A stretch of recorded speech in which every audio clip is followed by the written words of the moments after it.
Meus queridos irmãos, abramos a palavra de Deus em Mateus capítulo 6. Mateus capítulo 6. Estudaremos hoje a partir do versículo 25 até o versículo de número 34, encerrando assim nosso estudo do capítulo 6 do Evangelho de Mateus. Nós temos visto como o Senhor Jesus Cristo, Ele exige de cada cidadão do reino uma confiança ilimitada nele, em sua palavra, em suas promessas, e esta confiança ilimitada fará com que o crente, ele invista no reino dos céus. O seu tesouro, ele será celestial. Sua preocupação, longe de ajuntar tesouros neste mundo, será sempre aquela que levará este homem a acumular tesouros para a eternidade.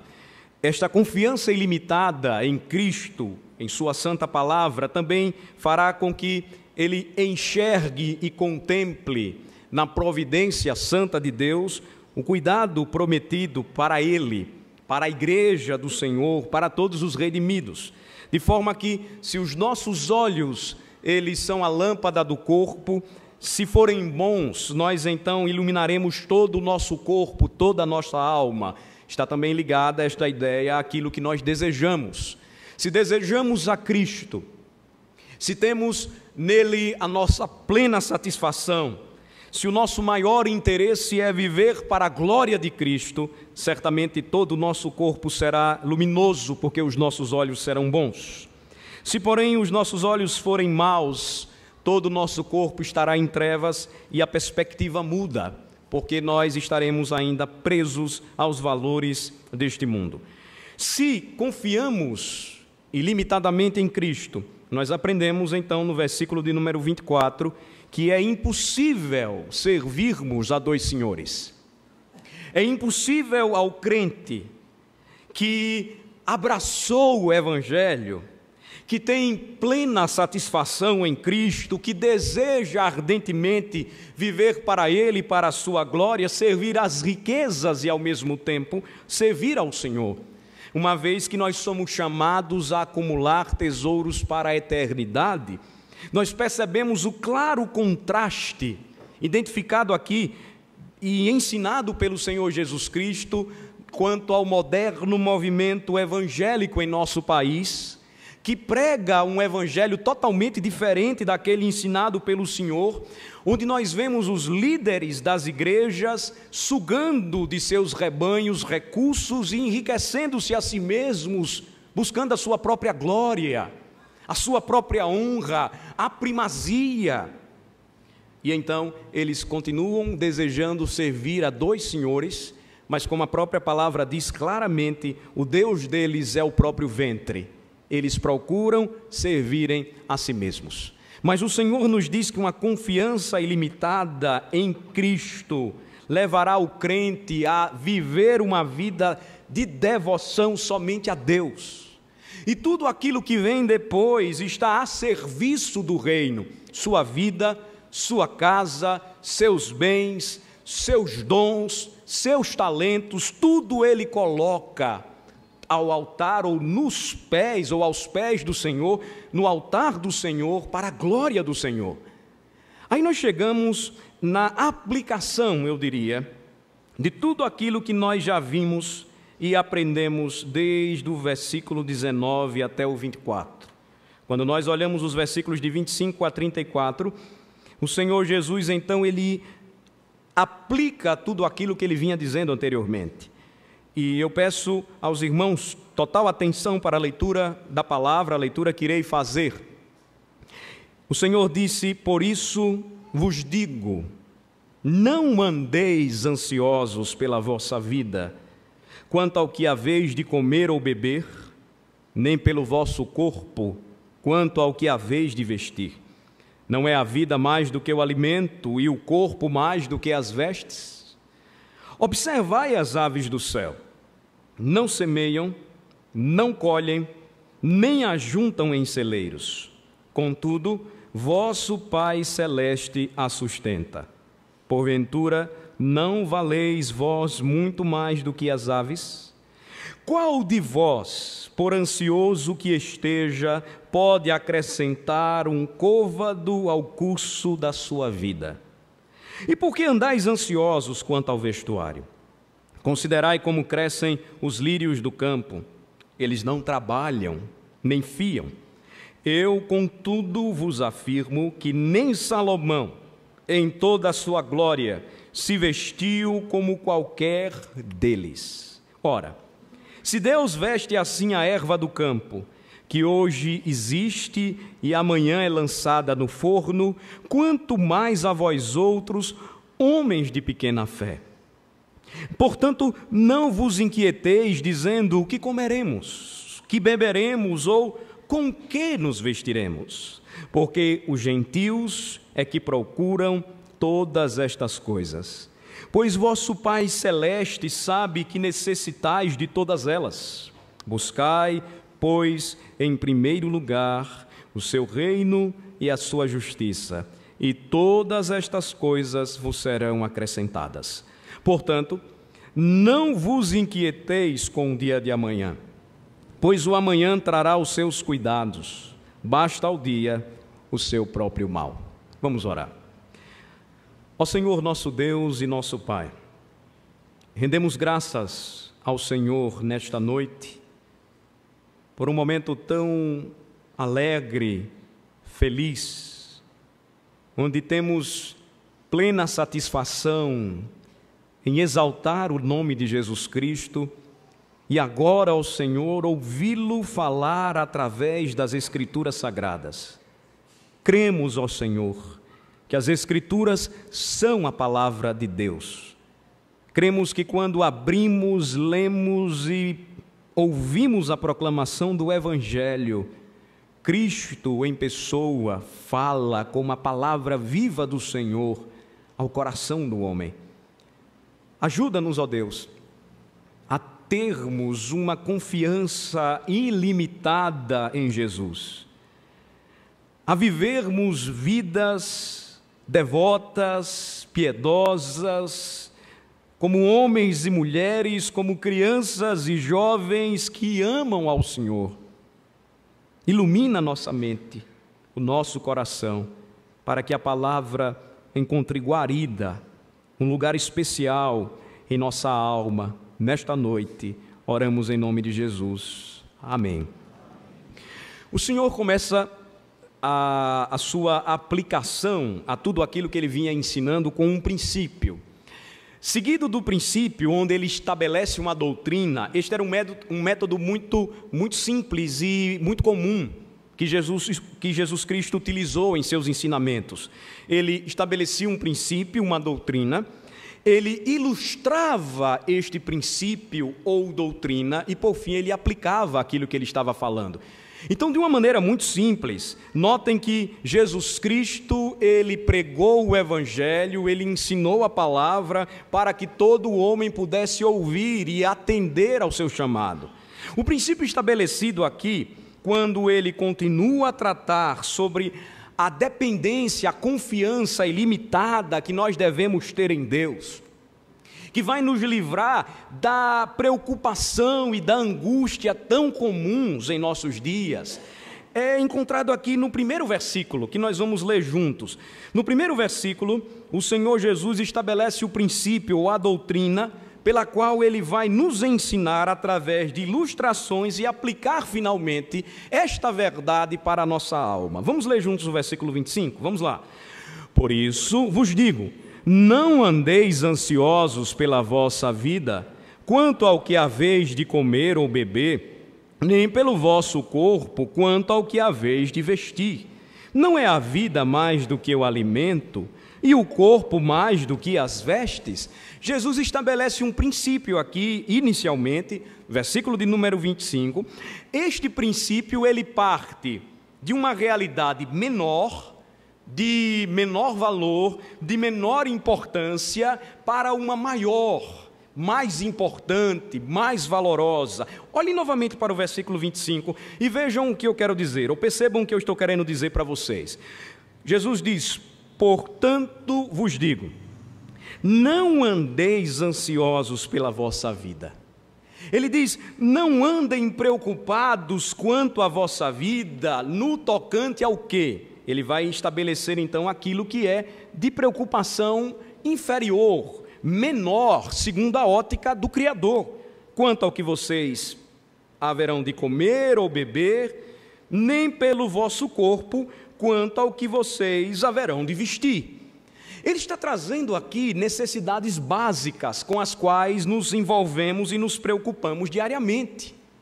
Todo o ser humano diariamente precisa comer, beber e se vestir. Mas será que a vida do homem consiste em comer, beber e se vestir? Será que a vida do homem se limita ou gira em torno apenas de comida, bebida e roupas? Parece algo simples, mas ainda hoje nós não estamos falando, como os evolucionistas afirmam, de uma sociedade primitiva, onde o homem das cavernas, com o seu cajado, puxando a mulher pelos cabelos, a levava para a caverna e depois ia caçar dinossauros. Não. O que Jesus está falando é bastante atual. Ou o que você diz da preocupação tão comum hoje da parte do homem em vestir boas roupas e roupas de marca? Bons sapatos, colocar ou usar bons óculos, relógios, mulheres preocupadas com o cabelo, com a maquiagem, com a apresentação. O que dizer da pressão que nós sofremos quanto ao que devemos comer ou não comer? Alguns dizem: não, você deve comer carne, e outros dizem: não, comer carne não, porque aquele animal morto vai apodrecer no seu estômago. Não, você deve comer folhas, você deve comer aquilo que está na moda, e então vem os sanduíches, os refrigerantes. Você deve beber o melhor, você deve desfrutar do melhor. Não muda, irmãos, a situação. O homem atual e moderno, se nós fizermos uma análise rápida, porque está sendo rápida, vive a mesma preocupação dos dias de Jesus. O que devo comer ou beber? Será que eu estou comendo e bebendo bem? O que eu devo vestir? Será que eu estou realmente me vestindo bem e cuidando da minha família para que ela se vista bem? Jesus começa e utiliza algo muito simples para nos chamar a atenção que o foco da vida do homem não se limita nestas questões. Observem a continuação do versículo 25. Não é a vida, Jesus pergunta, mais do que o alimento? Não é o corpo mais do que as vestes? Jesus não está desmerecendo as necessidades mais básicas que o homem possui, ainda que a pressão do sistema atual faça com que você coma mais do que precise, beba mais do que precise e tenha mais roupas do que necessite. Porque, na realidade, nós percebemos que quando olhamos muito mais para aquilo que deveria ser simples e modesto para nós, nós estamos nos esquecendo que a vida vale mais que o alimento e o corpo vale mais do que as vestes. Jesus estabeleceu um princípio e ele agora vai ilustrar para nós este princípio falando a respeito das aves. Versículo de número 26, vamos ler o versículo 26. Vejam como Jesus ilustra de uma maneira muito fácil, porque até hoje, quando nós olhamos para o céu, no cair da tarde, nós percebemos aquele bando de aves voando, procurando um lugar para repousar. E certamente quando o Senhor estava pregando aquele sermão, um bando de pássaros, tão comum na região da Palestina, deve ter passado. E o que foi que ele fez? Rapidamente ele ligou o seu princípio doutrinário, que diz: não vivam ansiosos, vocês foram criados à imagem e semelhança de Deus, a vida de vocês é mais importante do que comer ou beber, o corpo de vocês é mais importante do que vestir alguma coisa. E ele chega então e ilustra. De que forma? Versículo 26, vamos ler? Observai as aves do céu, não semeiam, não colhem, nem ajuntam em celeiros. Contudo, vosso Pai Celeste a sustenta. Até aqui. Vejam só. Jesus então ilustra e, usando a sua ilustração, ele vai dizer: olhem para as aves do céu. Observem este animal que passa diariamente nos céus e vocês não estão dando a mínima. É o que acontece muitas vezes quando nós encontramos pássaros tão comuns em nossa cidade como os pardais ou os pombos. Eles estão diariamente voando no céu. Se eles não trazem nenhum problema para nós, continuamos a nossa vida, vivemos a nossa vida e não estamos importando para isto, ou não estamos ligando para eles. Mas olhem o exemplo que o Senhor Jesus utiliza. Observem estas aves. Elas não semeiam, elas não colhem, elas nem ajuntam em celeiros como vocês, elas não fazem provisão como vocês fazem. Contudo, vosso Pai Celeste a sustenta. É possível ou é importante lembrar que Jesus aqui não está nos dando um atestado para a ociosidade. Porque até mesmo as aves que não semeiam, não colhem e nem ajuntam em celeiros, elas não ficam com o bico aberto esperando o Senhor mandar comida. Elas vão atrás da comida, elas vão em busca da comida, mas quem a sustenta é o Senhor. Quem mantém estas avezinhas é o Pai Celestial. E assim acontece com a vida de cada um de nós, de cada ser criado por Deus. Se não, vejamos, no final do versículo 26, qual é a pergunta que o Senhor faz, neste momento que ele ilustra, e ele traz uma pequena aplicação. O que ele faz? Que pergunta ele faz? Vamos ler o final do versículo 26. Porventura, não valeis vós muito mais do que as aves? Se as aves dos céus, ilustração muito simples dada pelo Senhor, são sustentadas pelo Pai Celestial, vocês que foram criados à imagem e semelhança de Deus não valem muito mais do que as aves? Vocês não pararam para pensar que o Senhor é aquele que sustenta vocês a cada momento e a cada passo de suas vidas? Ele continua a ilustrar, irmãos, e agora o Senhor, ele torna muito mais clara a ideia que ele quer passar para nós, e que é um verdadeiro remédio contra a ansiedade que muitas vezes nos angustia enquanto crentes. Versículo de número 27. Vamos ler juntos. O que é que diz o versículo 27? Qual de vós, por ansioso que esteja, pode acrescentar um côvado ao curso da sua vida? Jesus prossegue e ele faz mais uma outra pergunta e diz: qual de vocês, por mais ansioso que esteja quanto ao alimento e às vestes, ou seja, quanto às necessidades básicas deste mundo, ou quanto às preocupações que envolvem você no dia a dia, qual de vocês, ou qual de vós, por ansioso que esteja, pode acrescentar um côvado ao curso da sua vida? Esta expressão utilizada por Jesus aqui, ela é muito interessante. Um côvado equivale a 50 centímetros, meio metro. E o que o Senhor está dizendo aqui, por mais ansioso que você esteja, quem pode acrescentar meio centímetro à sua estatura relacionada à vida? Por mais ansioso que esteja, quem pode acrescentar 50 centímetros a mais à sua idade? Aqueles que já atingiram a idade necessária não crescem mais e sabem do que eu estou falando.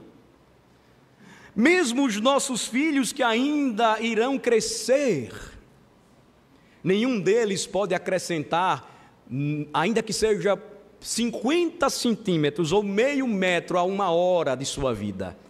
O que Jesus está dizendo é a ansiedade que leva o homem a viver uma vida angustiante.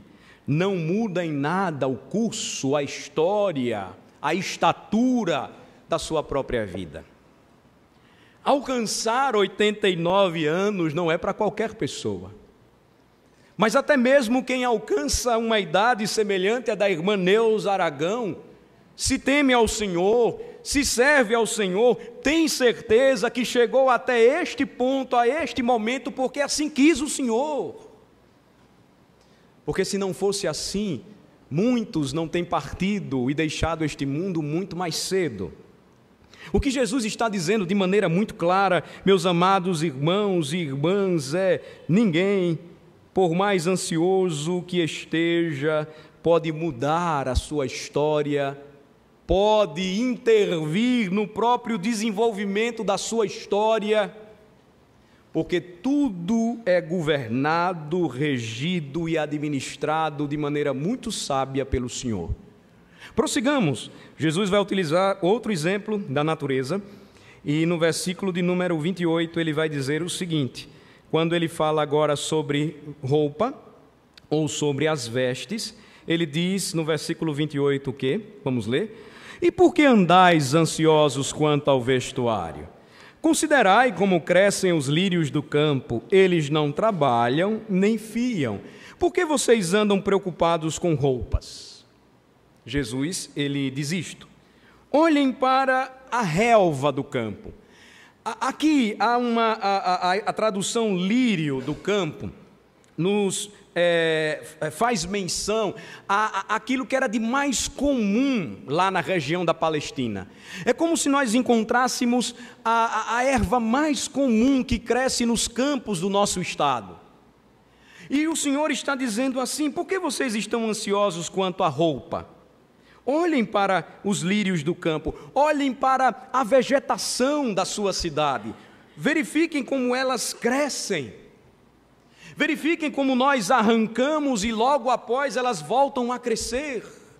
Elas não trabalham, elas nem fiam, elas não estão preocupadas em corte, em costura, em escolha de fazenda para fazer roupa, não.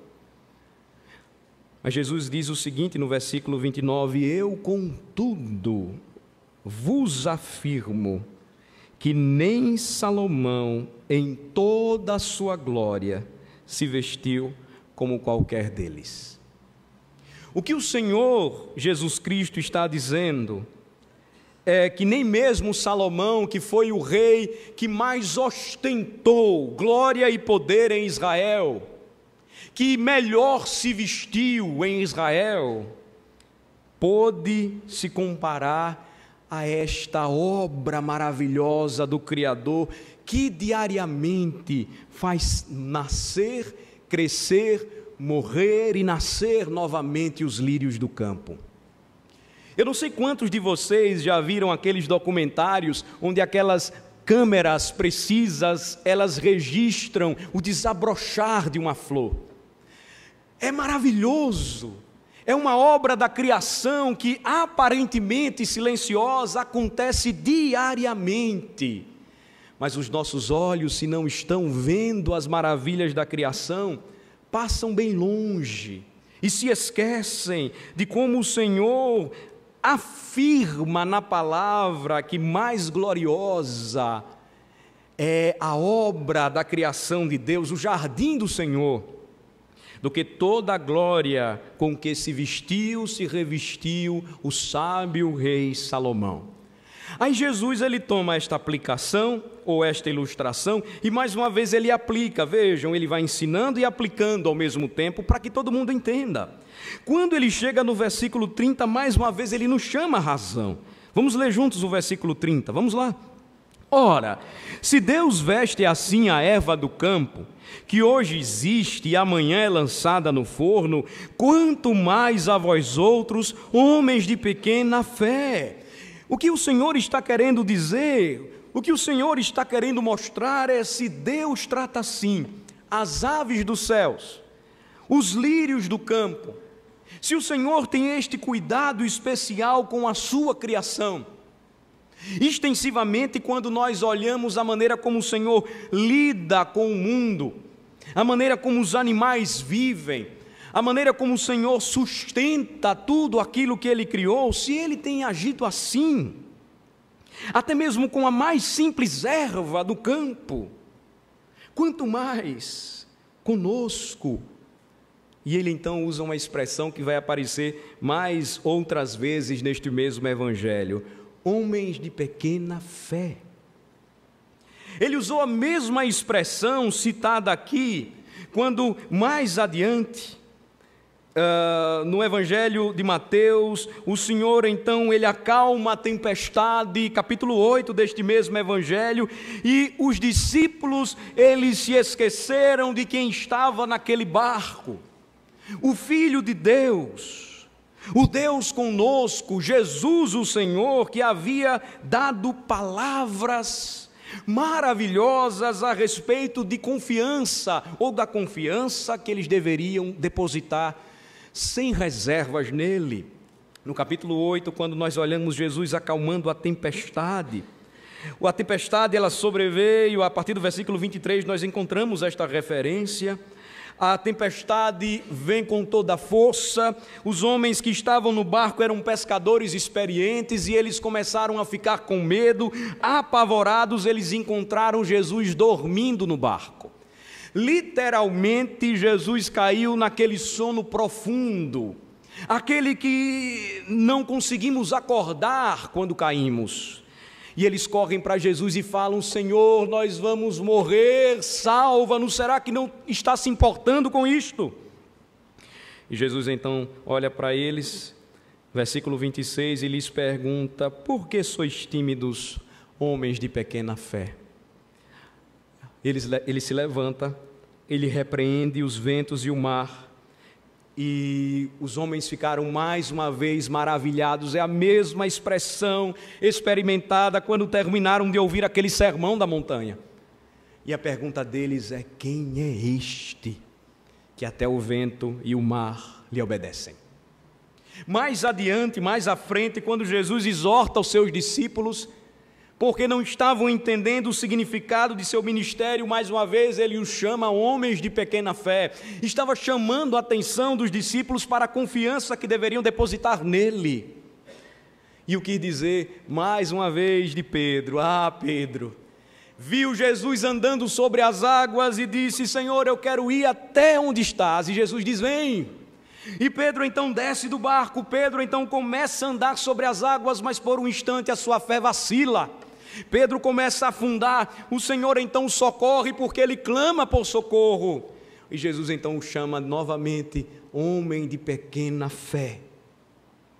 Meus queridos irmãos e irmãs, o que o Senhor nos ensina em Mateus capítulo 6, é que se Ele tem cuidado especial para com pequenos animais, se Ele tem cuidado especial para ervas do campo que muitas vezes nós nem olhamos, nem nos percebemos, quanto mais conosco que somos o seu povo, quanto mais com gente que foi comprada por seu sangue, quando somos tomados pela ansiedade e não confiamos no Senhor, de fato somos homens de pequena fé.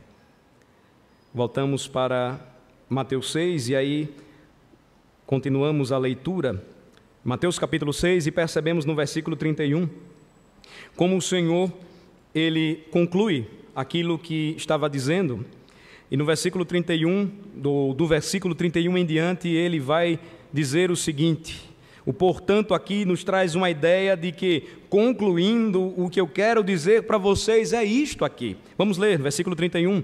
Portanto, não vos inquieteis dizendo: que comeremos, que beberemos, ou com que nos vestiremos? Por quê? Porque os gentios é que procuram todas estas coisas, pois vosso Pai Celeste sabe que necessitais de todas elas. Deus, o nosso Senhor, Ele conhece o nosso coração. Antes mesmo de existirmos, antes mesmo de termos sido concebidos e nascido neste mundo, saído do ventre de nossas mães, o Senhor já nos conhecia de maneira íntima, de maneira pessoal, Ele nos formou no ventre materno. E, portanto, o que o Senhor está dizendo é: não se inquietem. Outra possível tradução é: portanto, não se distraiam com as coisas deste mundo, dizendo o que é que nós vamos comer, beber ou vestir. Porque se fizermos isto, se procurarmos todas estas coisas, que o Pai Celeste sabe que precisamos e necessitamos de todas elas, perderemos o foco. Nos esqueceremos de viver uma vida plena e satisfeita em Cristo. Nos esqueceremos da prioridade que Ele estabeleceu para o cidadão do reino dos céus. Os gentios aqui é uma referência àqueles que vivem neste mundo como se Deus não existisse. Quem vive angustiado e inquieto, quem vive preocupado e preso às coisas deste mundo, são aqueles que vivem como se Deus não existisse. E por que eu estou falando isso? Porque não é incomum, não é estranho você conversar com alguém e esta pessoa dizer: eu creio em Deus. Ele até vai além, diz: eu creio em Jesus. Jesus é o Filho de Deus, não é? A Páscoa está se aproximando, a Páscoa fala sobre a paixão, morte e ressurreição de Cristo, não é? E aí você responde: sim. Mas a afirmação, a convicção daqueles que vivem pela graça no poder do Evangelho é totalmente diferente daqueles que até dizem com os seus lábios: eu creio em Deus, eu sei quem é Jesus Cristo, mas a sua vida, porque está tão presa a este mundo, faz com que ele se esqueça de que Deus tem cuidado de cada uma das suas criaturas, que Ele sabe do que necessitamos, de que Ele faz o sol nascer sobre justos e injustos, que a mesma plantação que vinga na horta do ímpio é a mesma que vinga na horta do justo, que o crescimento que Ele dá muitas vezes e desenvolvimento para aqueles que não temem ao Senhor é o mesmo que Ele dá para aqueles que amam e temem ao Senhor. E onde está a diferença? A grande diferença está naquilo que nós procuramos em primeiro lugar, naquilo que buscamos, naquilo que nos inquieta, naquilo que motiva o nosso coração, a vida.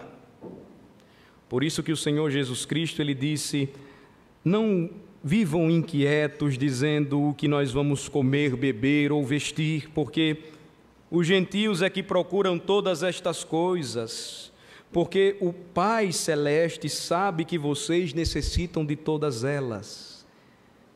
E vejam que mandamento cheio de confiança nós devemos abraçar e que foi ensinado e dado para nós por Jesus. Versículo de número 33. Leamos: buscai, pois, em primeiro lugar o seu reino e a sua justiça, e todas estas coisas vos serão acrescentadas. Os gentios priorizam este mundo. Os crentes em Cristo, os cidadãos do reino dos céus, são chamados a priorizar o reino e a justiça de Deus. Os gentios estão envolvidos cada vez mais com o que comer, beber ou vestir. O cidadão do reino sabe que precisa de todas estas coisas, mas a sua prioridade é o reino e a justiça de Deus, porque ele tem confiança no Senhor de que todas as demais coisas vos serão acrescentadas. Como é que eu posso exemplificar ou de uma maneira ainda mais prática deixar isto claro para os irmãos nesta noite? Vamos para o Evangelho de Lucas. eu vou usar outro exemplo, ou eu quero usar mais um exemplo, e esse exemplo é retirado da Bíblia, Evangelho de Lucas, capítulo 10.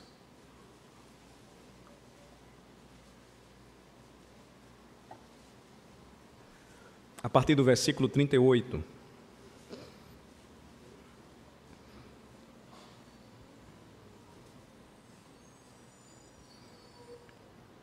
A grande maioria dos irmãos conhece esta história. Se você nunca ouviu falar, você vai entender como ela ilustra este ensinamento do Senhor.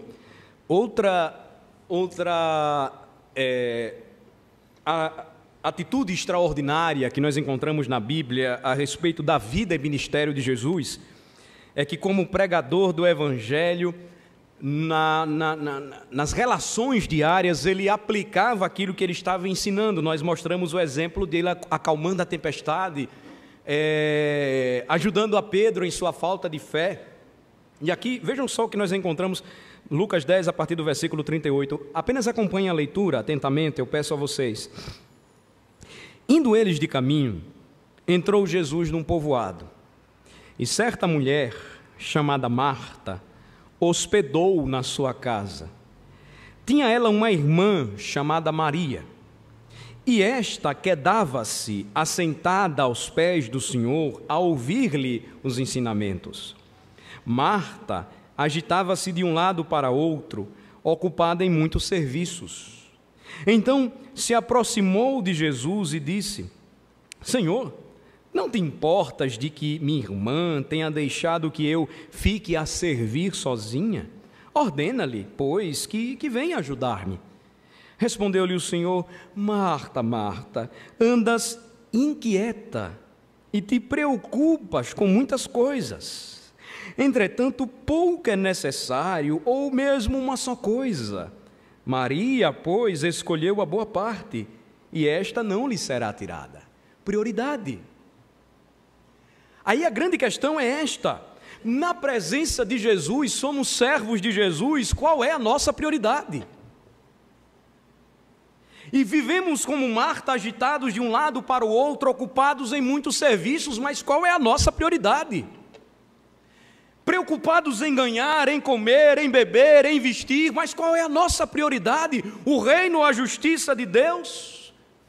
Ou estamos dizendo: Senhor, veja só, esse sermão não termina, esse culto é demorado, eu quero ir para casa, amanhã tem trabalho. Qual é a nossa prioridade? Andamos inquietos e o problema não é só de Marta, é nosso. O mundo nos pressiona, o mundo cobra não somente de nós e nossos filhos, e nós não paramos para dizer em oração qual é a nossa prioridade. Quem vem em primeiro lugar? Quem é o Senhor da nossa vida, da nossa casa? É o reino e a justiça que procuramos? Ou as nossas justificativas são semelhantes à de Marta, para que não estejamos quedados, assentados aos pés do Senhor para ouvir-lhes os ensinamentos? Aí vem, irmãos, a ansiedade angustiante. Ela não tem hora para chegar, ela não marca hora para entrar em nossa alma. É sorrateira, é sutil. Ela vem quando menos esperamos e, despreparados que estamos, caímos. Desanimamos e começamos a pensar: o Senhor se esqueceu de nós, mas nós estávamos como Marta, inquietos, preocupados, comendo, bebendo, vestindo, presos a este mundo. Mas, meus irmãos e irmãs, escolhamos a melhor parte. Que este seja o reflexo que os nossos filhos podem ver em nós. Eu não cansarei de bater na mesma tecla. E eu vou enjoar vocês até quando vocês quiserem que eu fique aqui. Nós não temos dado a prioridade necessária para a nossa casa quanto uma vida consagrada.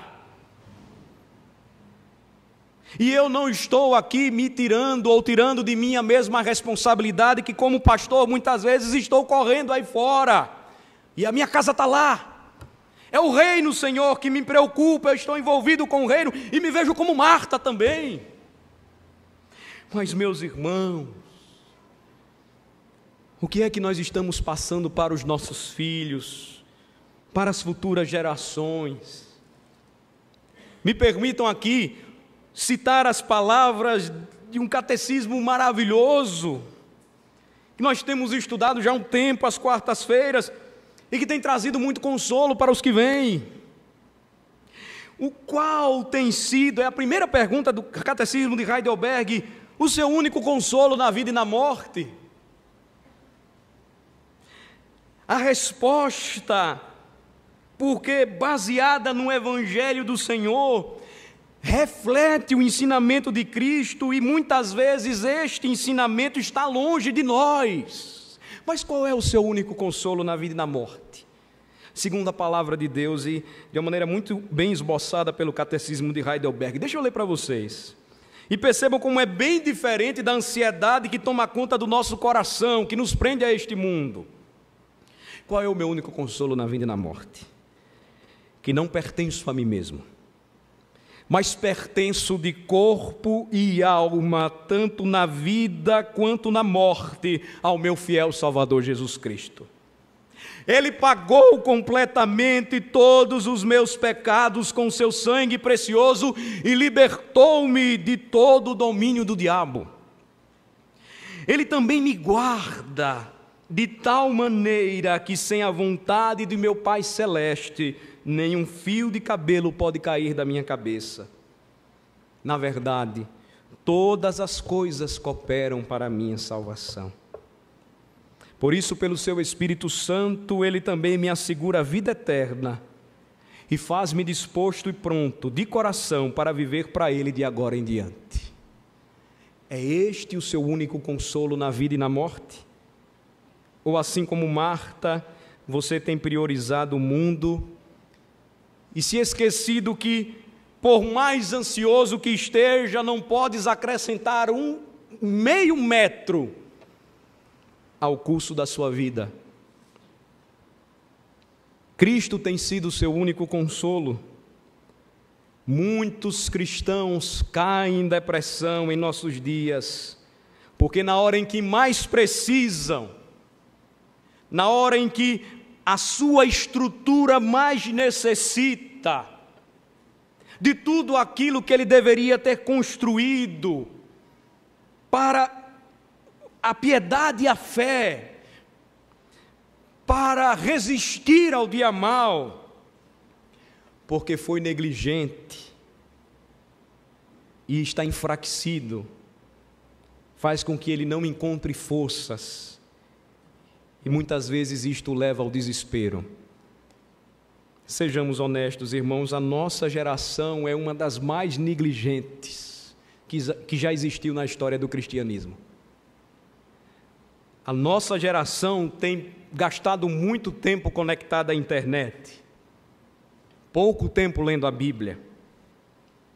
A nossa geração tem gastado muito tempo com aquilo que ocupa o coração dos homens mundanos: televisão, diversão,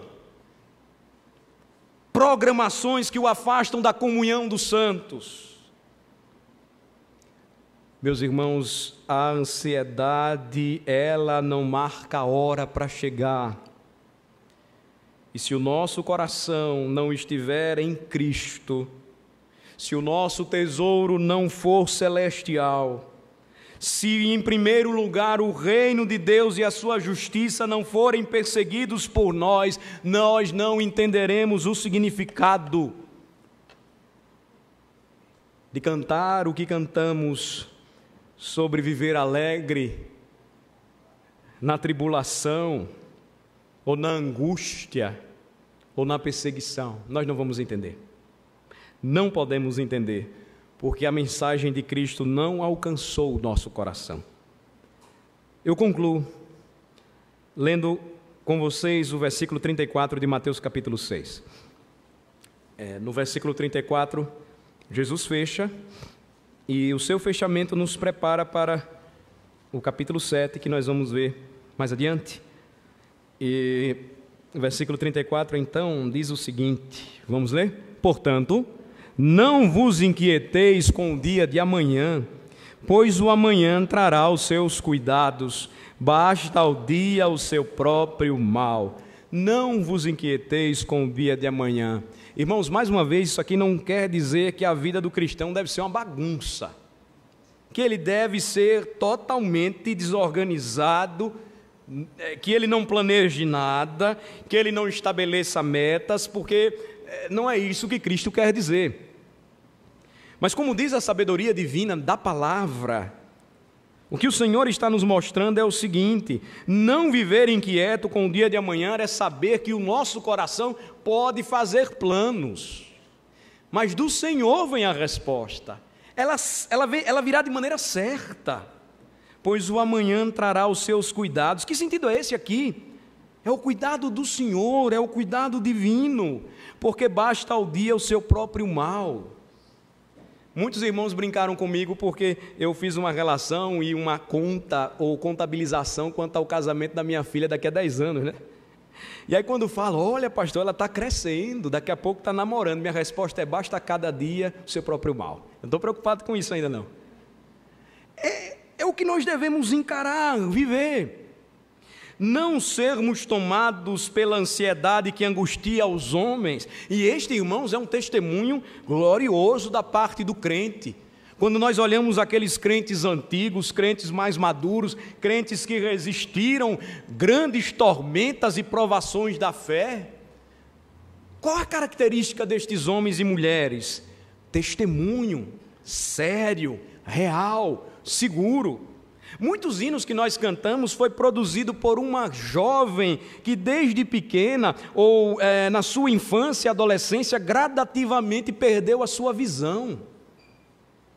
Muitos dos hinos que nós cantamos foram produzidos por esta jovem cristã que ficou conhecida como uma ceguinha poetisa. Sem enxergar mais nada neste mundo, não deixou de ver a glória do seu Senhor, e edificou e tem edificado até hoje, passados séculos, com os hinos que ela produziu, porque o dia de amanhã não a inquietou. Os homens que produziram, por exemplo, este catecismo que eu acabei de citar, ou os outros padrões de fé das igrejas de tradição protestante, muitos deles foram mortos na fogueira, tiveram suas cabeças cortadas, assim como os apóstolos, os profetas foram perseguidos. O que fez com que eles não perdessem o foco? Eles tiveram como prioridade em suas vidas o reino de Deus e a sua justiça. Eles sabiam que quer na vida ou na morte, eles pertenciam ao seu Senhor Jesus Cristo, fiel Salvador Jesus Cristo. O que é que tem feito, irmãos, com que ainda hoje, em outros lugares, onde ser cristão é sinônimo de morte, o que tem feito com que esses irmãos não desistam, não se inquietem com o dia de amanhã? É a certeza de que o Pai Celestial sustentará cada um de nós e Ele tem cuidado de nós. Eu penso, irmãos, que nós somos chamados em nossos dias a descansar, a confiar e a cada dia focar a nossa vida, a nossa missão enquanto igreja, os nossos dons e talentos, o nosso desejo de servir uns aos outros, tendo por objetivo o reino e a justiça de Cristo. Não nos esqueçamos disto, irmãos.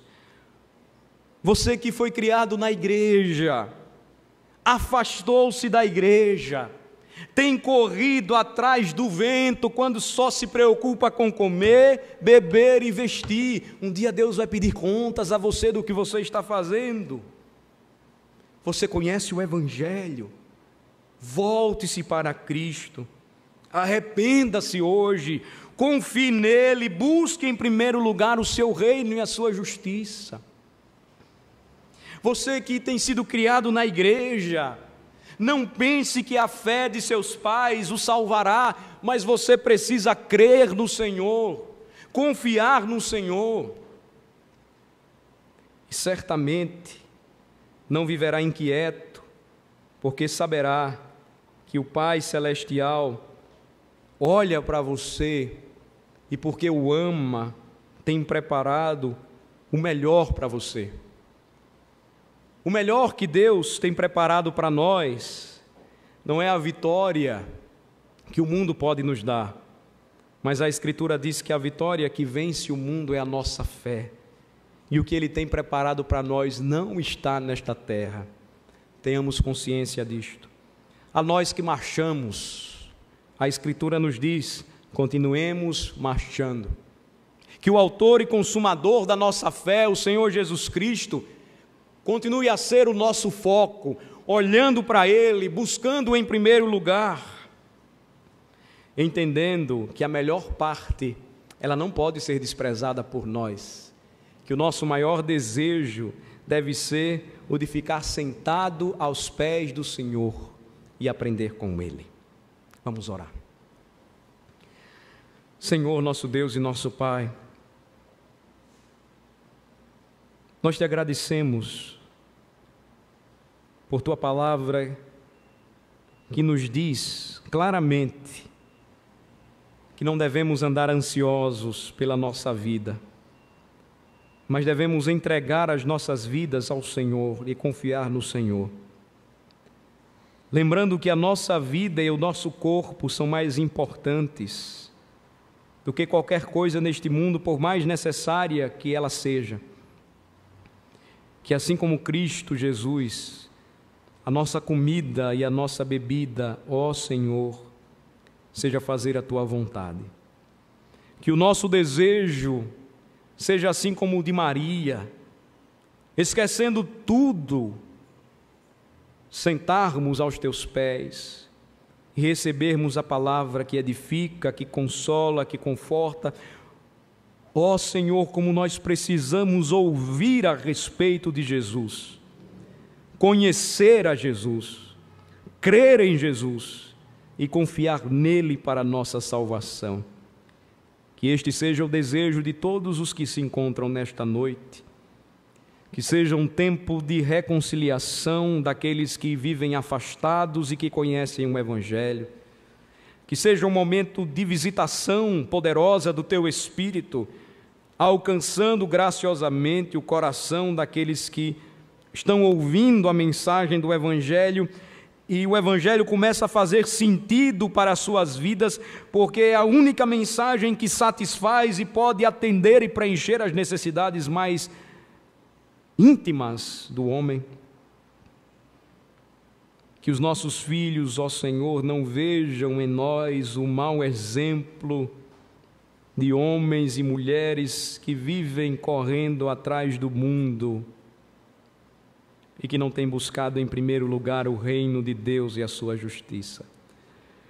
Ó Senhor, livra-nos da angústia e da ansiedade que tem arrebatado corações, que tem deprimido almas, que possamos crer que o nosso Pai Celestial sabe que necessitamos de tudo aquilo que muitas vezes tem preocupado a nossa alma e nos transformado, assim como Marta, em pessoas que não estão considerando a melhor parte.